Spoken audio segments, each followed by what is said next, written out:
Okay, it is 9:30 a.m. and I will go ahead and call to order this meeting of the Financial Planning and Supervision Commission for the City of Norwood. I will go ahead and call the roll. Mayor Schneider? Yes. Council President Gears? Present.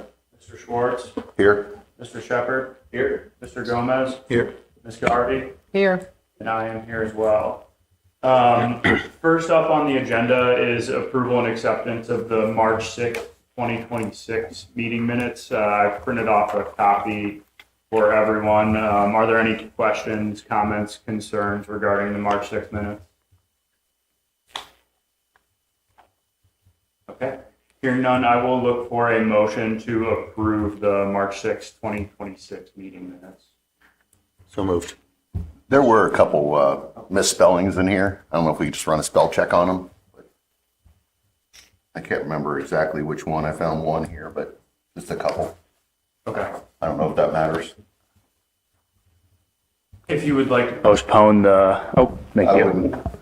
Okay, I would say let's just go ahead and approve them. In the future, we can take closer consideration of those. Did I hear a motion from Mr. Gomez? Okay, do I have a second? Second. Ms. Garvey? Okay, and I will go ahead and call the roll. Mayor Schneider? Yes. Council President Gears? Yes. Mr. Schwartz? Yes. Mr. Shepherd? Yes. Mr. Gomez? Yes. Ms. Garvey? Yes. And yes as well. Okay. So the minutes for the March 6th, 2026 meeting are approved. Next up on the agenda is discussion and vote on the 2026 financial recovery plan. I would like to start by turning it over to Mayor Schneider, and then I'll give Council President Gears an opportunity to speak to it as well. And then we'll take some comments from Chris, who's graciously sitting in for Anna Mary today. So with that, I'll go ahead and turn it over to the mayor to discuss the 2026 FRP. All right, thank you. The 2026 Financial Recovery Plan for the City of Norwood is a comprehensive strategically designed to restore the city's fiscal integrity and eliminate its fiscal emergency status. This one approved as the 11th amendment to the initial 2017 plan, 10 years that the city has been doing this. This document outlines a commitment to balanced annual operating budgets through aggressive revenue enhancement and strict expenditure controls. The key strengths of the plan: strategic capital planning, capital management. Planning prioritizes cost-effective infrastructure updates. For example, the city identifies that purchasing a used fire ladder truck instead of a new one would save 3 annual payments of $415,000. That's $415,000 between 2028 and 2030, ultimately increasing the general fund balance by over $1.2 million. Our operational efficiency: the city has successfully reduced costs by outsourcing dispatch services to Hamilton County, with fees consistently trending lower than initial projections. And this has been going on for a couple years now. Grant and loan leveraging: a central tenet of the plan is to continued capture of grants and utilization of loans to maximize the city funds for community improvements. And then structured oversight: financial information provided to the financial supervisor and the commission to ensure ongoing compliance. The revenue increases: the total revenue growth is a rise from $31,329,000 in 2025 to $36,692,000 in 26. Now, a lot of that has to do with the accounting process that's in place. We are now accounting for some grants that and loans and different things that have came in a little bit differently. This is the first year for that, so it's not really a $5 million increase somewhere. We are producing something that's brought $5 more million in. But we have been able to capture grants and loans and bring money into the city that has have an impact on our projected funds. Earnings tax and economic development: the municipal earnings tax remains the city's largest revenue source, forecasting at $23,773,000 in 2026. Growth is further reported by a miscellaneous income from the business clawback. There have been a couple of different business clawbacks, And then increased building department fees for major developments like the Factory 52 site, the major development in the city. Very much positive in that area. Expense control, the city utilizes several demanding actions to curb expenditures and manage its deficit. Personnel management, staffing levels are strictly based on funding availability, while salary increases are projected for collective bargaining units through 2027. So in the financial recovery plan, you have a staffing plan, and we stick to that staffing plan. We've been doing that for years. Healthcare cost stabilization. The plan notes that the retirees healthcare program costs continue to trend downward annually, relatable to sharing of information and education, not just retirees healthcare, but our other healthcare, sharing information and education on how to utilize healthcare benefits responsibly has made a big difference in our healthcare costs. Contractual oversight. The city utilizes Alloy for contractual developing and reporting and compliance of TIFs, the tax increment financing, ensuring regional assets are leveraged effectively to promote the city. And then appropriations control to ensure discipline. There are checks and balances in place to assure that funds are appropriated properly and available. Before a funding requisition is approved and made into a purchase order, it goes through multiple levels of sign off and is tested to make sure that that's actually there. So, and my other comments on this would be that this year is the first year that we've had a budget director involved in it, and I think this Auditor of State's office would agree that the response time and the ability to make changes and to recognize areas that needed to be corrected was extremely good. He is working closely. Clint Zimmerman is working very closely with the auditor's office, with the treasurer's office, with the administration, and making sure that all the necessary funds are put in place. We've ran into times before where we put together the FRP, and I've said it in these meetings before, where 2 weeks later you're like, oh gosh, how did we miss that? How that? We just got notification. How did we miss this one? But I think this year he's dug under every rock and crevice and worked with others to make sure that this is a solid plan that will continue what I consider to be a very strong financial forecast for the city of Norwood in the next couple of years to come. So probably more than you wanted, but there it is. No, that's great. Thank you, Mayor. I'll go ahead and turn it over to Council President Gears now for any comments. All right. On the plan. I'm not going to repeat anything that the mayor stated, but I will say procedurally, from the perspective of council, this is probably one of the more transparent years, most transparent years that we've had working with the FRP. I do want to compliment Mr. Miracle, the auditor, and our Ward 3 Councilman Jeff Gerton, who is the chair of the Finance Committee, for having these meetings and discussions proactively so we don't have a handful of council members saying that this is the first time we've seen this and we're expected to vote on it with all 3 readings tonight. So I do want to kind of extend that thank you and the compliment to all those involved in the increased transparency with this process and kind of proactively having those discussions instead of having, I don't want to say angry, having some upset members of council who are expecting to pass a document shortly after receiving it for the first time. So I do want to call that out as well. Thank you, Council President Gears. And now I will go ahead and turn it over to Chris from the Auditor of State's office, who I mentioned is sitting in for Anna Mary today for their comments on the plan. Thank you, Nathan. First and foremost, we would also like to thank everyone that is involved in putting this plan together. The numbers, the assumptions, it takes a lot of work, and we understand that. And so we appreciate all the effort. We too, like the mayor said, we would also like to extend a special thank you to Mr. Zimmerman. He has worked very closely with Anna Mary and our group. He's also tried to, as he has learned the process and learned how we worked, he's also tried to give us suggestions, or he's tried to make some changes to the spreadsheets to make them better, to make them more understandable. So again, we really appreciate the effort that he has put in.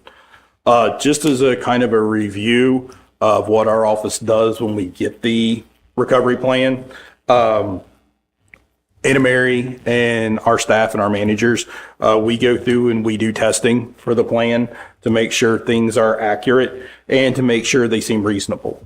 We're not looking for 100% perfection because we know things can happen, but we want to make sure that things are reasonable and they do make sense. One of the things that we do, or some of the things that we do when we receive the recovery plan, we are going through union agreements, we are going through pay ordinances, insurance information, supporting invoices, revenue and estimates, revenue and expenditure estimates as far as the assumptions.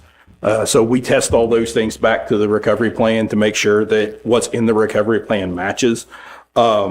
We are looking over analytics for both historical and future information, again, to make sure that what is in the plan is reasonable. We also do footing and cross-footing to make sure that there are no errors as far as addition, subtraction, totals, those kinds of things. So that process takes some time when you look at everything that we do. But again, we're trying to make sure that whatever is being presented and what the city is presenting is as accurate as possible and reasonable as possible.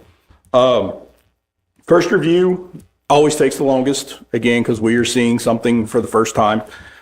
In this particular year, the first review was received, and Anna Mary and staff, once they were finished checking things, we had 20 pages worth of reviews. So, obviously the process is that gets sent back to the city. In this case, Mr. Zimmerman was, again, the point person for most of this, working with us. The city actually received a total of 3 reviews this year. However, the third review was completed after council had passed the FRP. And so there are still a few things that are left lingering as far as from a third review that Anna Mary sent back to Mr. Zimmerman. We don't think those things are material enough to worry about. We'll cover a few of those things here in just a second, but the idea is if the recovery plan is passed, even though, again, there are some few minor immaterial things, whatever's passed in the recovery plan today, should the commission pass it, those are the appropriations that they will need to, live with, adjust to, spend under, moving forward, unless a new recovery plan is passed in the future. So a couple of things that was found in the third review. There's a minor issue with the revenue code. It's in the street fund. There was $143,000 that was posted to, I believe, refund of payment, overpayment to ODOT. Since it is coming back from ODOT, it really should be recorded as an intergovernmental revenue. So the revenue itself is not going to change, just where it's placed. There were a few immaterial payroll items in a couple of departments, such as the mayor, the auditor, the treasurer, the building and the health departments. Again, is it worth making changes to right now? Probably not, but those errors were at least pointed out to Mr. Zimmerman. So if they need, if there's another time that a recovery plan is going to be changed, we can go ahead and incorporate those into that plan as well.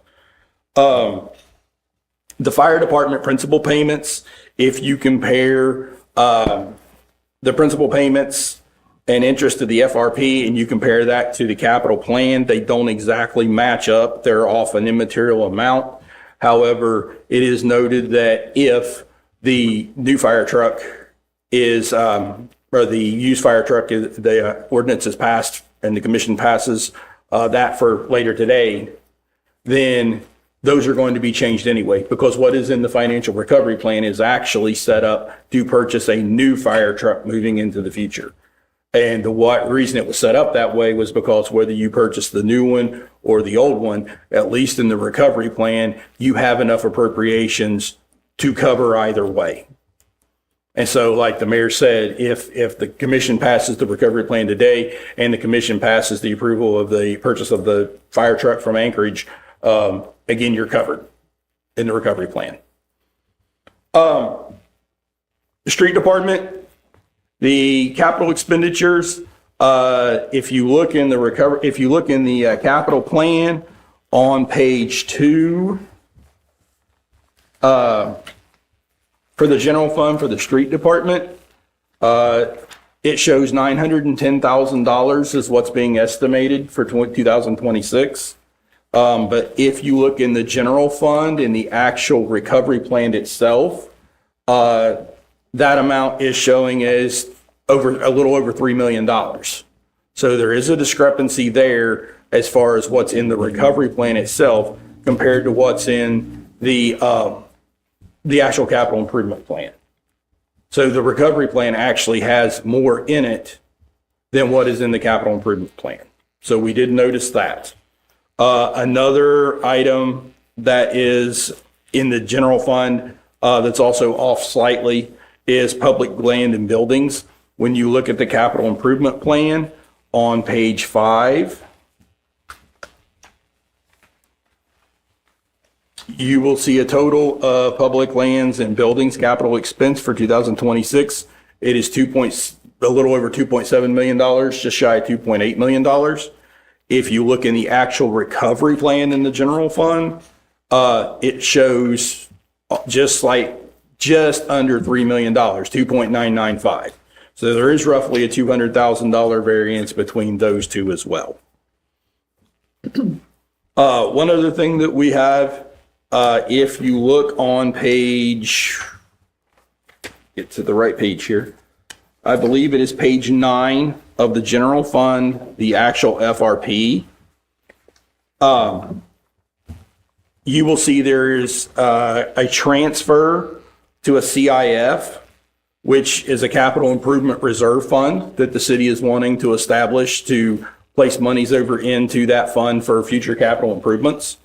You will see transfers there of $646,000 for 26, and then $300,000 for the rest of the recovery plan. Really, when we look at things, we would expect to see those transfers down in other financing sources and uses. If you look a little further down that page, you'll see that that category, that row. That was a comment that was made. Is it going to prevent the city from doing these transfers? No. It's just when we go to look at them from a financial statement perspective and what we're used to seeing, that's where we're used to seeing these kinds of transfers. As far as assumptions go, any questions so far? Okay. Overall assumptions, we have further questions on the income. If there's further questions on the income tax revenue, I know Treasurer Bonzel covered some of that last time. So if there's any other questions in regards to that and how that's being estimated or anything like that, he's here today. So if there's any questions, I can direct them to him. During 2026, there are 27 pays for certain employees of the city. For those that the 27 pays applies to, that has been taken into account in the recovery plan. And so if you're looking at some of the salary lines, such as in police and fire, you will see 2026 is a little bit higher either than 27, 28, 29, but that's why. So in certain cases, salaries for 2026 will be higher than what you will see moving forward, and it's because of the 27th pay. I have a question about that. Sir? So that'd be 127th additional. When I look at, and I think we talked about this before, maybe last year, when I look at several categories like auditor, treasurer, service director's office, trans, expense unassigned vehicles, some of these categories, I see significant jumps from 25 to 26, and those amounts are maintained going forward. What is the reason for those significant increases? like beyond that 127th of a payroll or that 27th payroll? Mr. Mayor? I mean, salaries increase. So the Well, one, the auxiliary police 27. almost doubles, and then fire department goes up 100,000, and I mean, these are, police crime control goes up 1.4 million or 1.3 million. Those just seem like astronomical increases for 1 year. And I didn't see any staff increases as far as adding bodies or positions or anything like that. Again, correct me if I'm wrong, but I thought we asked this question last year, and I can't remember what the answer was, but I mean, if you just look at the numbers, there's just significant jumps from, I mean, 2023 auxiliary police went from 84,000, virtually tripled to 214. And then it grows after that. And 26, you're saying in 26 it's grown that way? 26 forecasted, yeah. All our salaries are based off the staffing plans, and the staffing plans are attached to it also. We haven't tried to increase our auxiliary police officers. We've tried to provide more protection in the parks. So that one, I would say, yeah, we're trying to utilize auxiliary police more. Now, when you say that police salaries have went up $1 million, and that's happening every year for, Police crime control. Yeah, it goes up 1.3 million in 26, and then down 500,000, and then up 200,000, then up 300,000, then up 300,000. Personal services, police crime control. So he said it jumped from 25. And it's not just, Is one or the other, it's like from 10 7 to a categories. million to 783.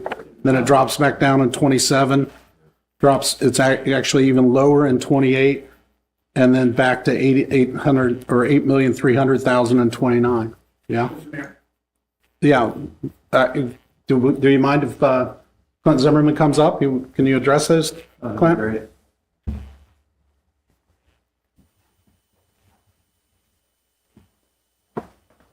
Speaking specifically to the fire administration, fire department, police administration, police crime control, there is a OPNF payment for the Ohio Police and Fire pensions.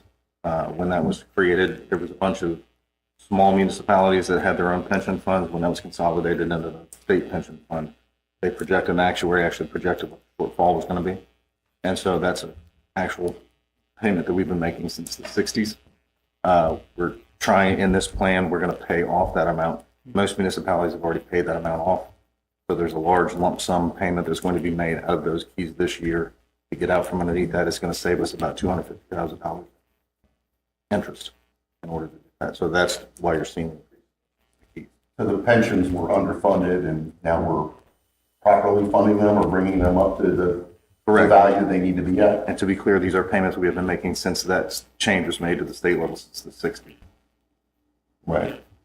Now, if we catch this up like in police crime control in 2026, it seems like those increases are sticking going forward. Now, it'll be reduced down in that initial year, but everything that you're going to see in there currently is tied to an actual contractual number or payroll. The increase just for 26 will be the OPNF payments, but everything else going forward should be tied to an actual contractual. Okay, what about like treasurer, auditor, Specifically for the superintendent treasurer, of public works? there's been some vacancies that have been filled, and still funding those projected going forward.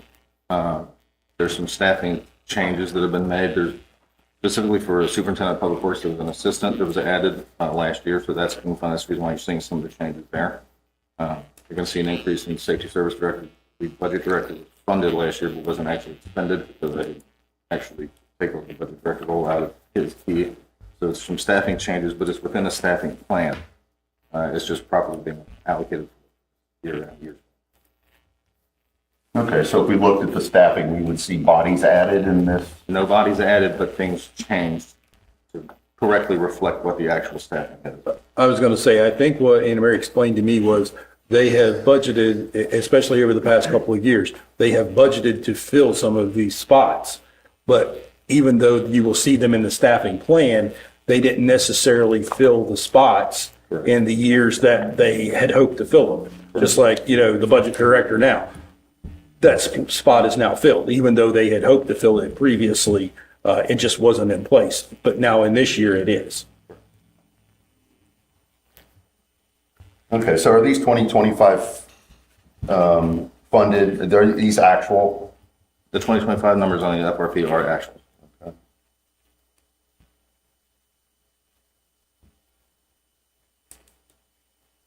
But we really didn't have these positions filled last year? They were vacant. Okay, so why, if they were vacant, why are we showing bodies there? I guess. Why wouldn't there be, why wouldn't they be less than 26 if they were vacant? They're not gonna be in 26. No, I'm saying they are in 26. They were budgeted for in 25, but that money is not expended because those positions are not filled. Right, They will but be- so the 2025 funded column is correct or not correct? That was the budgeted number. That was budgeted, but that wasn't the actual. No, that wasn't the actual. Okay, that's, all right. Thank you. Thank you.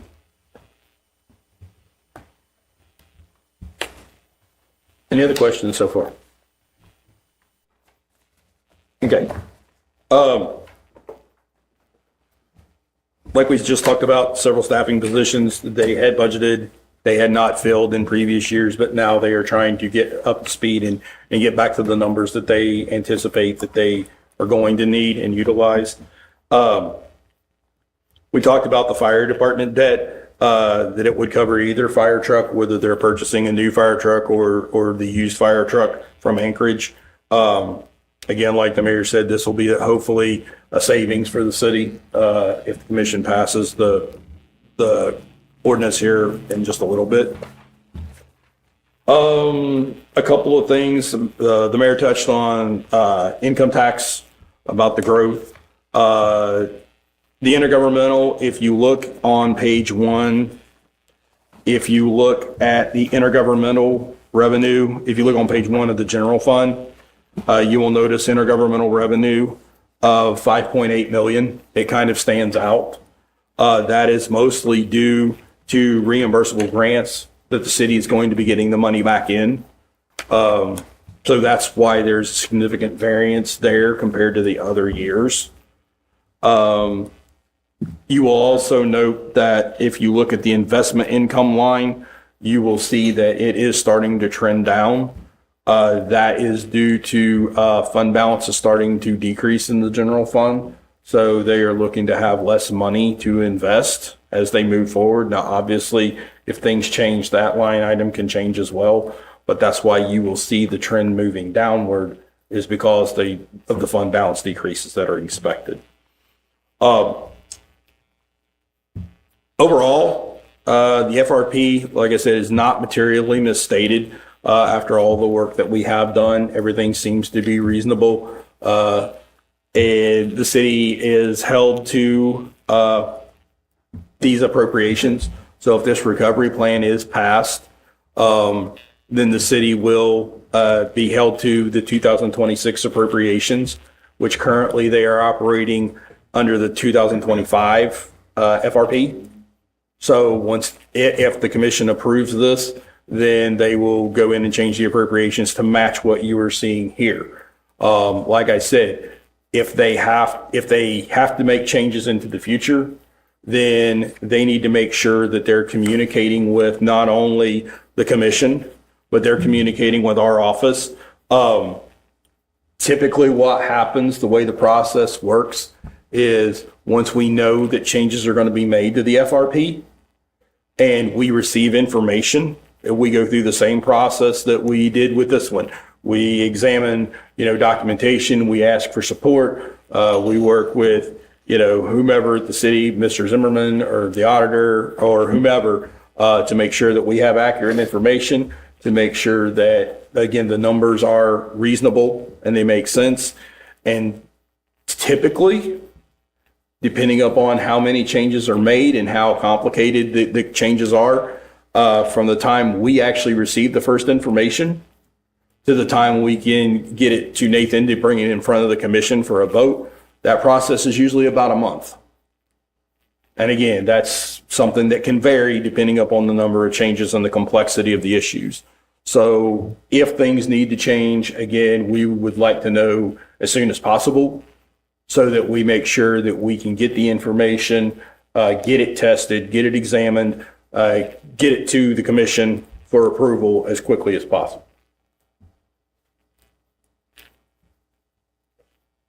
Any questions? Thank you, Chris. Just to clarify for everyone, then turn it over to Mr. Schwartz for a question, but the variances between the capital fund and the general fund,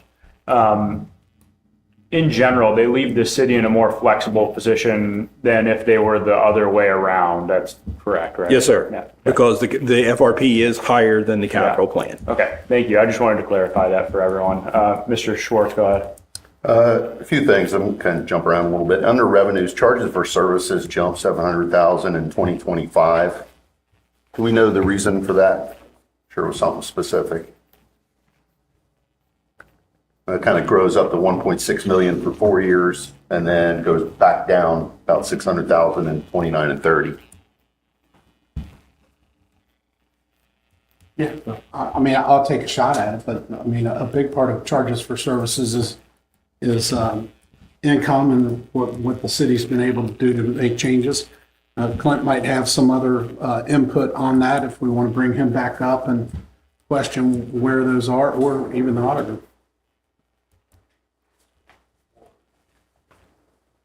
Or the treasurer. Treasurer?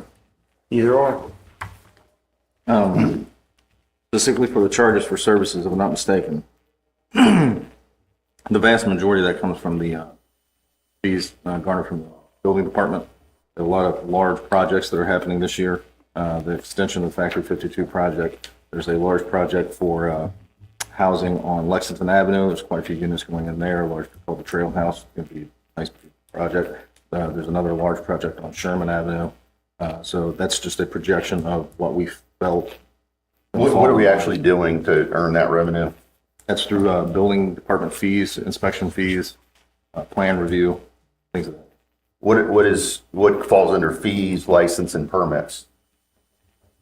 Right below there. Fees, licenses, and permits, that would, Pinball. charges for services, let me also say, is charges for services, would that come in also underneath the clawback?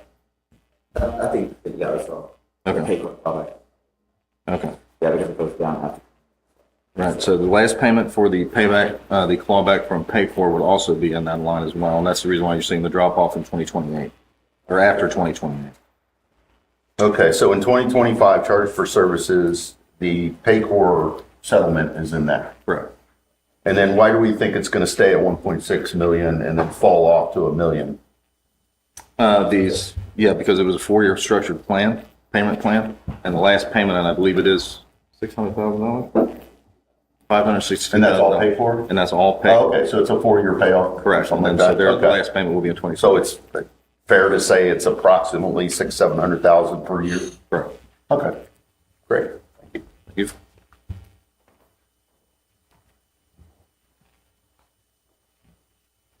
I got a few more. Sorry. Yeah, go ahead.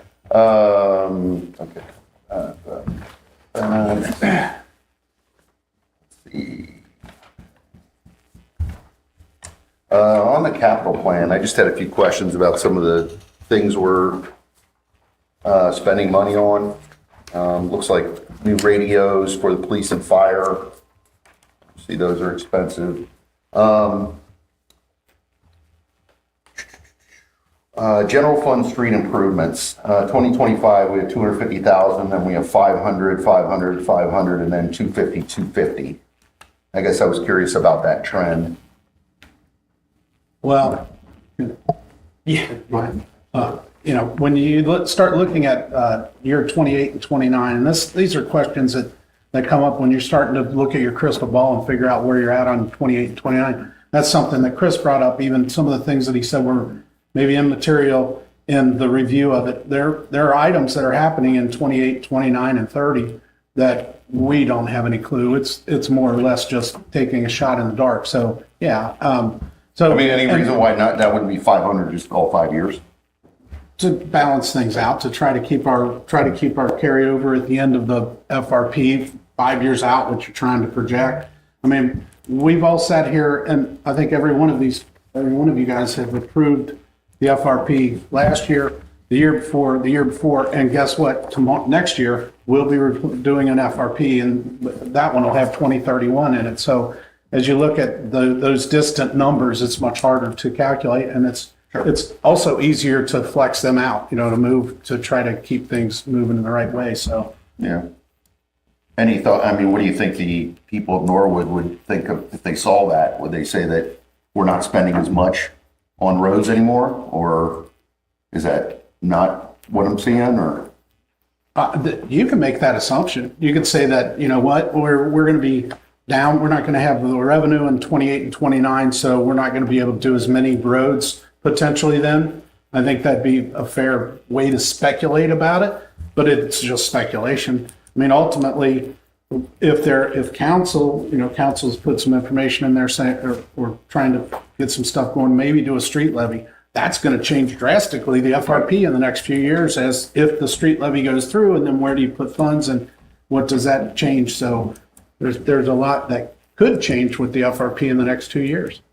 Hopefully, when it comes to street improvements, it will change in a very positive way. Okay, thank you. Under page 5, strategic property acquisition in 2026 of $500,000. Yeah. Just curious what that is. So we have an opportunity to purchase land that's contiguous with the fire department, with the firehouse, with the police house. We looked at purchasing that 20 years ago, and we weren't able to do that. Now we feel like we're in a better position to potentially purchase that, so that we put the money in the FRP to try to get it.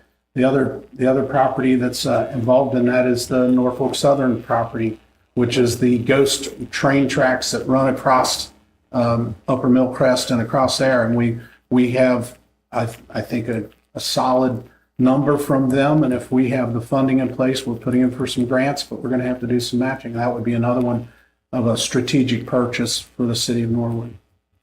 Two big ones that could make a big difference. Good. Down a little bit further, replace lights at Waterworks using Urban Forest Grant, $150,000.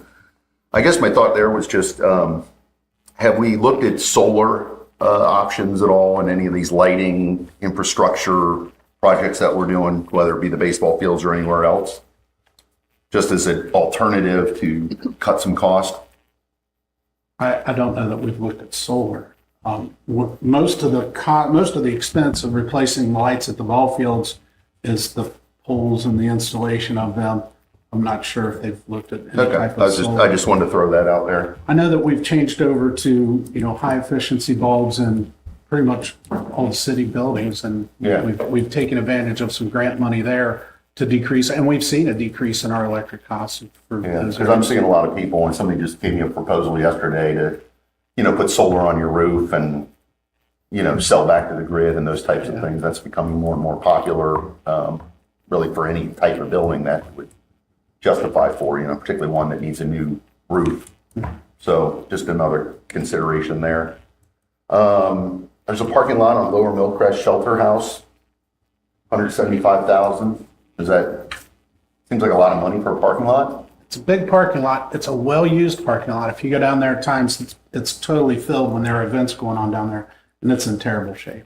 Is that park at the bottom of the hill? Yeah, it's at the bottom of Hopkins, and you turn right into there. And it goes back to the shelter house, and it's Okay, yeah, I've been down there. It's pretty- It's wet and messy. Okay. An elevator in the Norwood Rec Center, $600,000. I guess my thought there is just that seems like a tremendous amount of money for an elevator. Do we have one there already? We do not. And how long has that been open? How long has it been open? 50 Under the years? cities? Under the cities, we've only had it for the last 3 years, 4 years. As the YMCA, it's YMCA, it was open for 50 years. But as you know, ADA compliance requirements have changed quite a bit over the last 50 So we years. have to do that? That was one of the reasons, I think, that was one of the reasons why the YMCA was saying, we got to get out of this building, because there's a huge investment that had to be made. Right. We did invest in the handicapped entrance on the one side of the building. where you can come off the parking lot and it's got the automatic door to get you onto that first level. But to get it to any of the other levels, you have to go up or down steps. And so that's sort of. There's nothing we can do. It's great that we got the building for $1 from the YMCA, but there are It just expenditures. became a $600,000 building, if not more. And we're facing that same challenge at the community center. You know, we're looking at getting this elevator in place, and you'll see over the next few years, we have to get an elevator in the community center, which is a senior center, which does have access to get into the lower levels, but doesn't have access to get into the upper levels. So I mean, I would understand that probably more for a senior center because obviously everybody's seniors and can't get around as good, but rec center, it's kind of like, well. no, the seniors use the rec center a lot, and access to the swimming pool and all that It's not stuff. all seniors is what I'm Yeah. trying to say. We prioritize the rec center first at this point, just because we feel Yeah. like that's the place to be. Yeah, that just seems painful to have to sink that amount of money. I mean, I guess there's no alternatives to that. We looked at, I I mean, mean, a lot of money. God, I can't imagine if everybody's got to do that. They do. The schools, you know, if you look at what Yeah. the schools have done, and all the schools have elevators now, and it was a huge amount of money to get them in those old buildings. Right, right. Makes you shake your head. Wausau Connector Path, 525,000. It's like a one-time, what are we doing there? Yeah, that's the funding for the Wassam Way for the ghost train tracks that run across there. Oh, okay, Yeah. okay. And that, I guess, okay. That's Norwood specific, obviously. Correct. Okay. Doral Field upgrades, $500,000. Is there something we're building there, or is that, because it's, There's funding that's Congressman Landsman put in, and we received funding for that, but that's we have to pay it out, and then it's reimbursed back to us. And there are improvements that'll be made to that field. 500,000 doesn't go very far, but they're, I mean, with all due respect, it's kind of a grass rectangle. I mean, there's really nothing there of structural substance. yeah. So how, I mean, where would $500,000 go on are they building a clubhouse? or- Fencing, sidewalk that's going to go through there, some handicap type stuff, and then grading, getting the land back to where it's usable. So we're adding sidewalks where there's no sidewalks? Yeah, we're adding sidewalks. I think that's Linden Avenue is the area there's no sidewalk. So, and then fencing and just other improvements that'll happen there.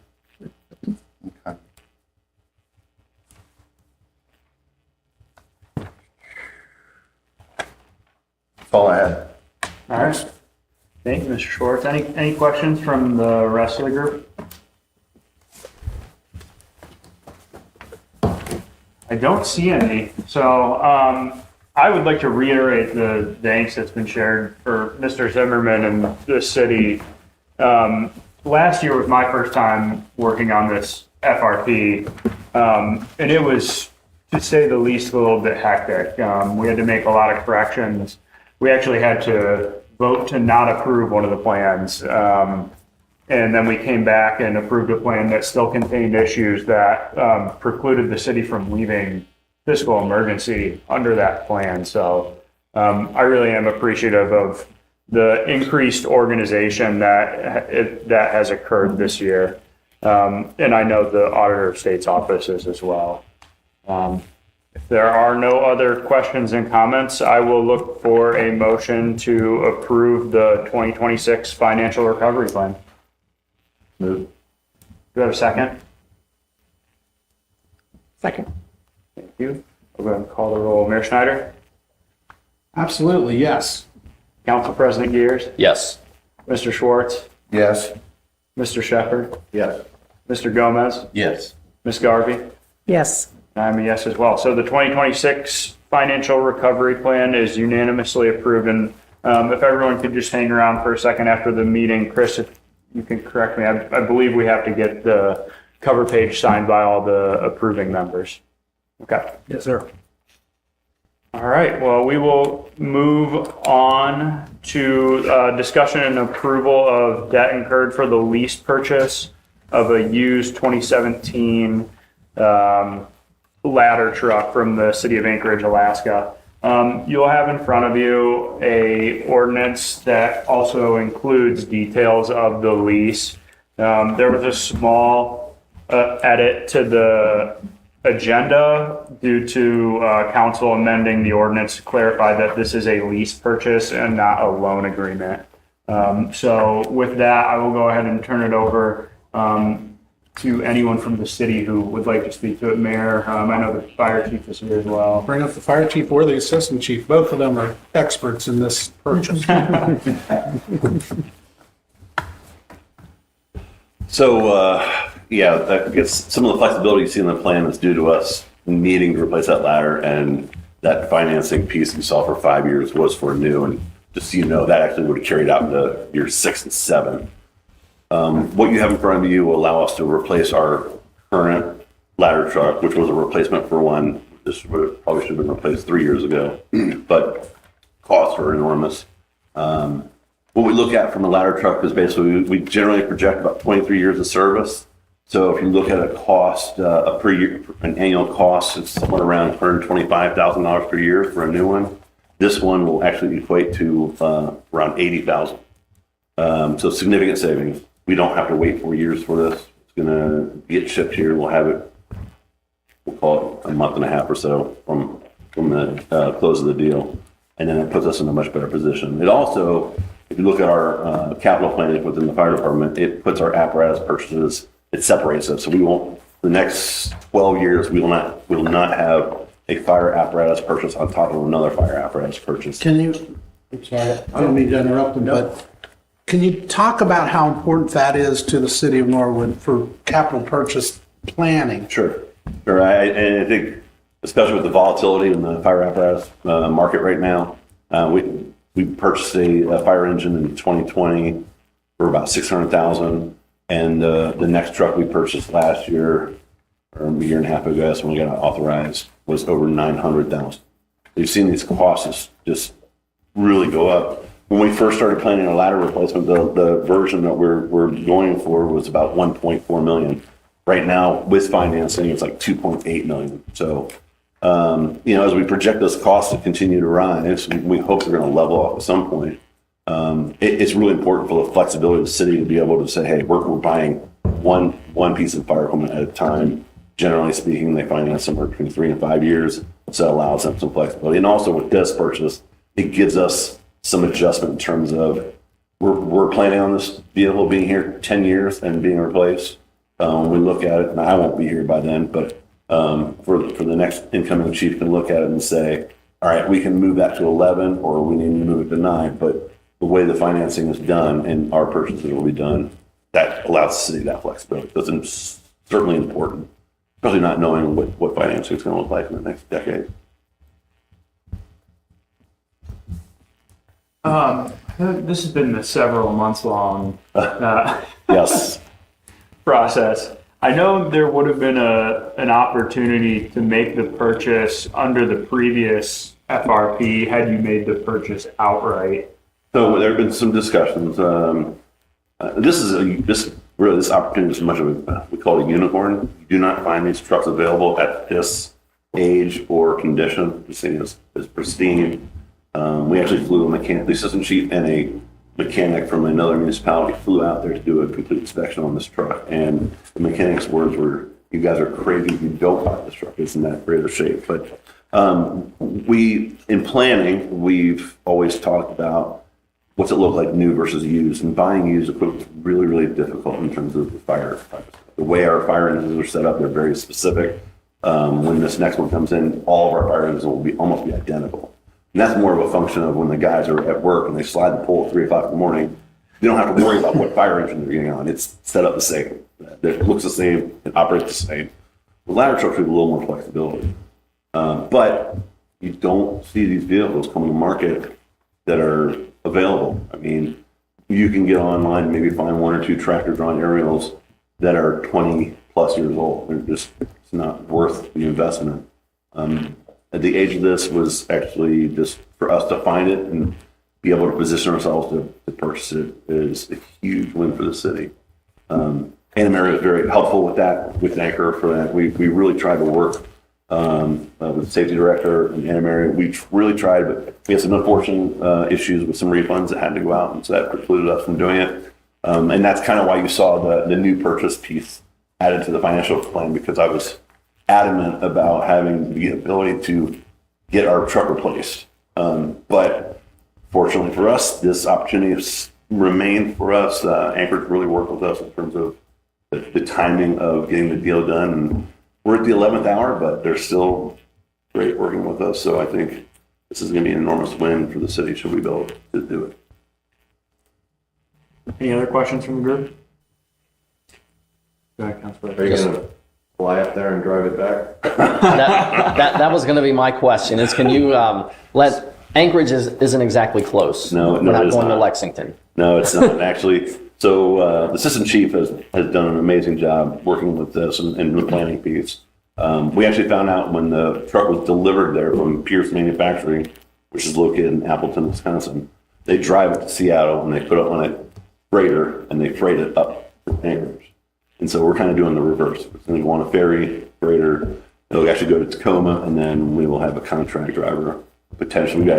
We're hopeful to have that. Luckily for the city, if we have to, I have my CDL and I can fly out and drive it back. I'm not really looking forward to doing that because it's a long drive, but it's well worth it in terms of our capabilities as a fire department. It certainly puts us in a position that, for those of you who don't know, this fire department has had a tractor trunk rail from the 40s all the way into 1996. It was replaced with a straight axle truck, which is not really conducive for this environment, especially with the new townhomes and the developments are going in really tight angles. This will give us a lot more flexibility in terms of access. So, yeah. Question, are the costs of the freight and the drive, is that part of that? All part. We would have Financing. everything's packaged in. And the financing we did is really a 2-year deal. However, when you look at that, I think it'll be significantly different in terms of we're actually going to prepay, we'll pay it this year and next year. So it'll really be a 13, 14 month loan basically. So we're looking to really shave that off too. So really thankful for the city auditor and Ken Miracle and for Clint. They really worked hard on this piece, and it's been unfortunately, it's been a moving target a little bit because of the FRP changes, but like I said, I believe that puts the city in a much better fiscal position down the road in terms of capital planning as well. That's super important for us. We're longtime advocates of long-term planning for capital purposes. Well done. Thank you. Any other questions? All right. Thank you, Chief. Yep, thank you. Thanks. All right, so we will, I guess since there are no other questions, I will go ahead and look for a motion to approve the debt incurred for the lease purchase of the ladder truck. Is there a motion? I'll move. Second? Second. Thank you. All right, I will take the roll. Mayor Schneider? Yes. Council President Gears? Yes. Mr. Schwartz? Yes. Mr. Shepherd? Yes. Mr. Gomez? Yes. Ms. Garvey? Yes, And yes. All right, so the debt incurred for the lease purchase of the used ladder truck from the city of Anchorage is unanimously approved. All right, next up on the agenda should be report of the financial supervisor. I know Anna Mary's not here. We've had a pretty comprehensive review of the FRP. Chris, do you have anything to add? Not at this time. Okay, thank you. Mr. Mayor, anything to add? Not at this time. Council President Gears? Nothing, oh yeah, actually there is one.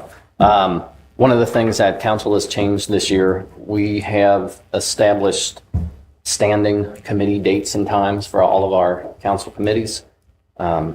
Usually, historically, those have been kind of when needed, but we have gone ahead and scheduled all of those as standing committee dates. That is, I guess, 5 committees, I believe, in addition to the regular council meetings.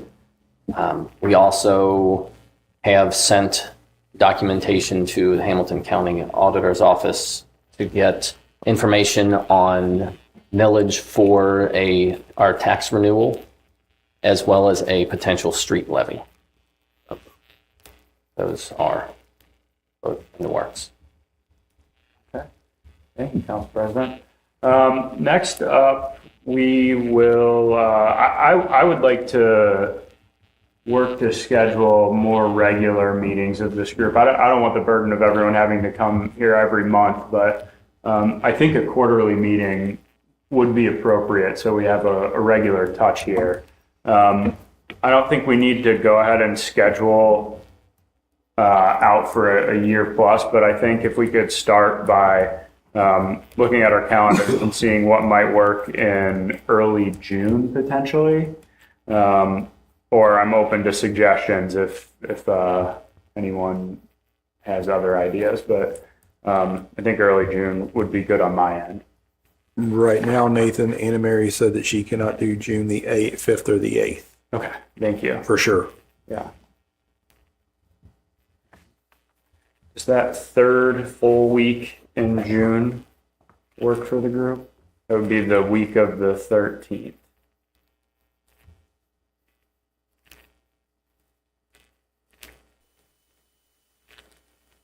Not hearing any Week opposition. of Well, June 13th, gotta find a Or the calendar 15th. first. week of the 15th. Monday. Sorry, I'm on July, thank you. Scrolling my calendar on my phone. The 18th or the 19th? Wednesday 19th's a holiday. Yeah. Let's, what's the dates that Anna Mary's not available again, Chris? Right now, she's not available the 5th or the 8th, so Okay. So we could do later the week of the 8th. Under her schedule. yes, Okay. right now. Does Friday the 12th work for anyone? Yes. Yeah, that's fine. Yeah. All right. Well, let's say we will tentatively reconvene here at 9:30 a.m. on Friday, June 12th. As schedules develop, if conflicts come up, please let me know and we can try to be accommodating. But we'll do that. And then I think when we have that meeting, we'll just look at the next quarter and try to schedule for that. But I'd like to be here on a fairly regular basis, just so we have a touch. All right. Next up on the agenda is adjournment. Is there a motion to adjourn? Motion to adjourn. All right. Council President Gears, a second.